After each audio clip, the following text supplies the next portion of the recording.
Hi guys, it's me, it's Alta, coming to you to talk about Sleepy Hollow, of course.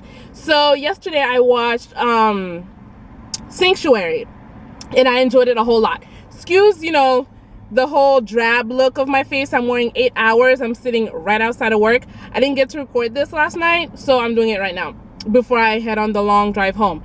So I watched Sanctuary and I loved it. I had gotten a warning right before I started watching it that this one, the previous one, that the name is escaping me right now, as well as the next one, Golem, were like the 3 stretch of episodes where, Ichabod's main pain were at its highest and Katrina was being objectified and all that stuff. So I was like, oh great. But I actually loved this one. Ichabod was in pain, he was angsty, but it made sense because this episode opened and it was Thanksgiving, time for family, time for togetherness, time for reflection, and he was of course reflecting on how alone he is. All the hopes he had when he was alive, his plans, his goals, the life that he and Katrina had planned to have together, and here he was all alone. So it had a basis, there was context, and the context was good, and it made sense. The last episode, I liked it, but it was just like the turn that we took with the whole triangle thing. I'm just like, can we not mention the triangle? Can it just be the fact that we never acknowledge ever?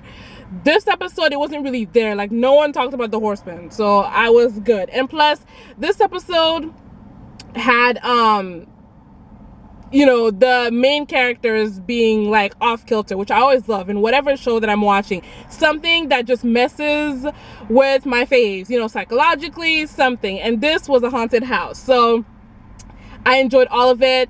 It got me. I jumped. I can't remember the last time a show or a movie made me jump, but when Abby was freaking out, like quietly freaking out, trying to hold it together, but freaking out. And Nicole did a great job. So then my mood, emotions matched hers. Even though most of the lights in the apartment were on, the TV was on, I was watching the episode on my computer, the TV was on, everything was on. But when she was going into that room and that crow flew by, I gasped.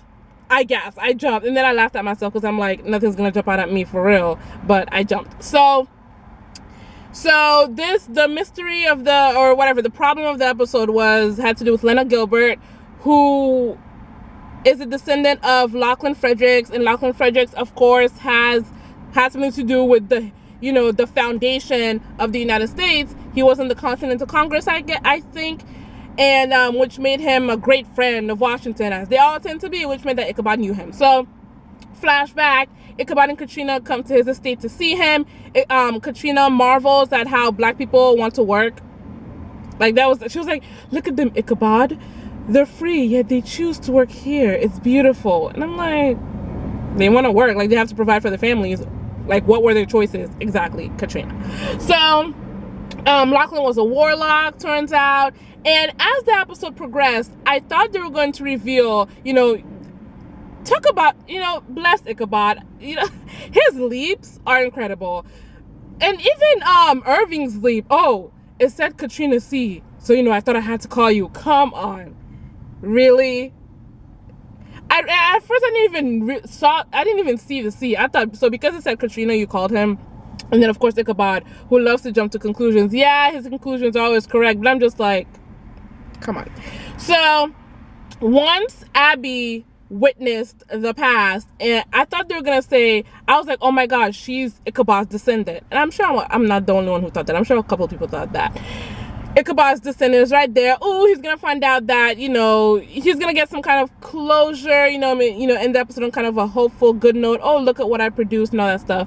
No, they didn't do that. As a matter of fact, they went to the other witness, Abby, and turns out that Grace is her ancestor. I wasn't expecting that, but I loved it. The look on her face and everything like that. I looked at that family tree.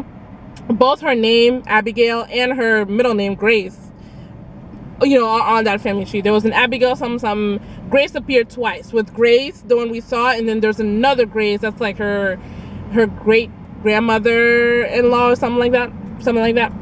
So they went the other way. Lena stayed Lachlan Frederick's granddaughter. I thought they were gonna say that, not granddaughter, descendant. I thought they were gonna say that she was Ichabod and Katrina's. So turns out Katrina was pregnant, and Ichabod, his face when Abby was telling him about that vision. He was like, no, she would tell me. Oh, my heart broke for him. My heart broke for him.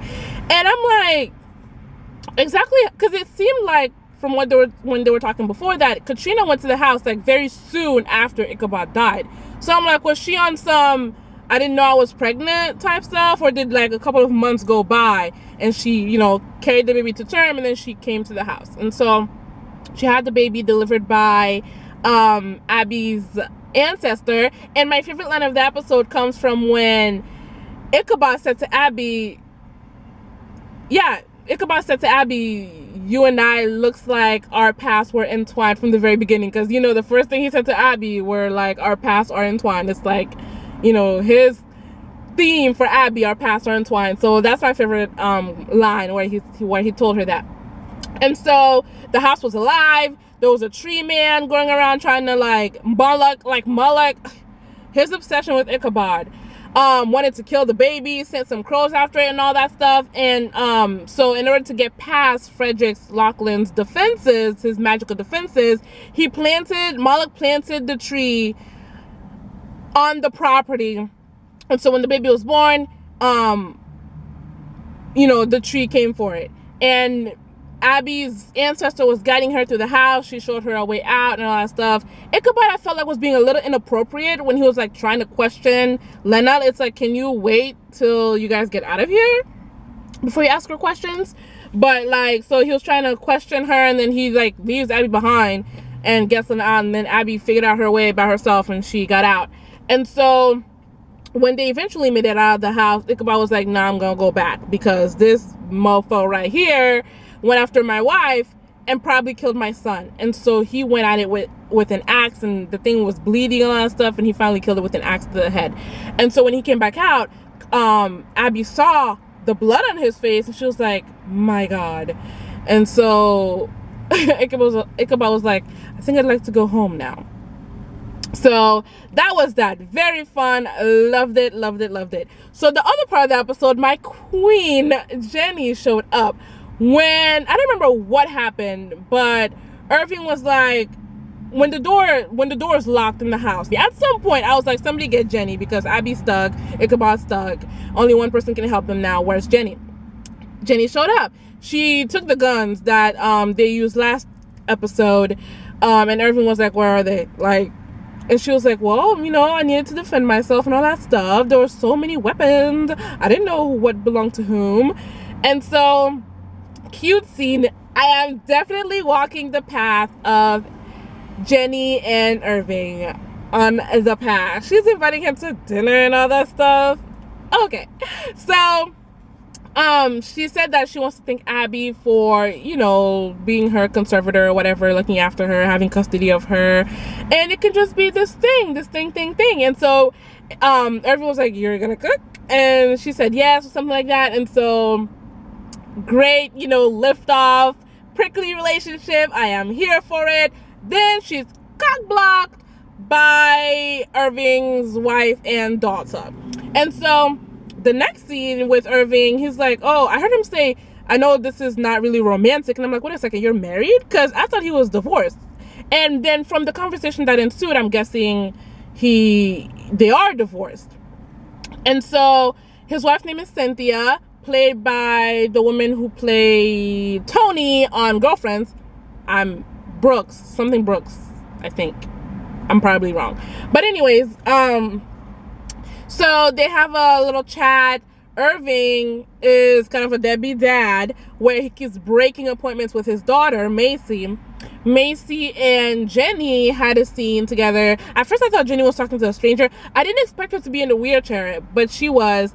And I'm thinking that Irving has something to do with it. And I don't think that he was driving and then he got into a car accident. No, I think, because I don't think, you know, he was a great father, and then, you know, very attentive, and then the accident happened, and then because he blames himself, he started to, no. I mean, that might be it. But what I'm thinking is that Irving was having attendance problems beforehand. And so maybe one day he was supposed to go meet Macy, and he was late or he was running behind. He didn't bother to call her, and here was little Macy waiting for him, and then like a car comes out of nowhere, careens off the road and hits her, and that's how she got on the chair. I like that idea. And so, because I'm thinking it's his fault, because Cynthia said at one point, you know, she's dealing with it. She, you know, she didn't say she forgives you, but she said she's okay with it, she's okay with you, or something like that. And I'm like, he probably has something to do with her being in the wheelchair. And so she's like, listen, if you cancel or like don't show up to one more appointment, I've already had my lawyer draw up papers for sole sole custody. If you don't show up, I'm gonna file them. And so then Irving's like, you would do that to me? And I'm like, Irving, not to you. I expected her to say, no, I'm doing it for Macy, but she said, no, you're doing it to yourself. Macy, meanwhile, like I said, I didn't think it was Jenny at first, because the person was in a hoodie, and you know, Jenny didn't show up like with the hoodie on her head. So I thought it was some stranger, some person she knew at the precinct. But then Macy, with her attitude, talking about if you're gonna date my dad, you can say hi to me, like you don't need to hide. And so Jenny turns around and she's like, I'm not dating your dad, I don't even like your dad. Okay, Jenny. So then Macy gets a little too personal / defensive, and she's like, yeah, you know, my dad, he doesn't show up, you know, he disappoints me a whole lot, but whatever, I'm cool with it, because like I don't have to deal with his BS.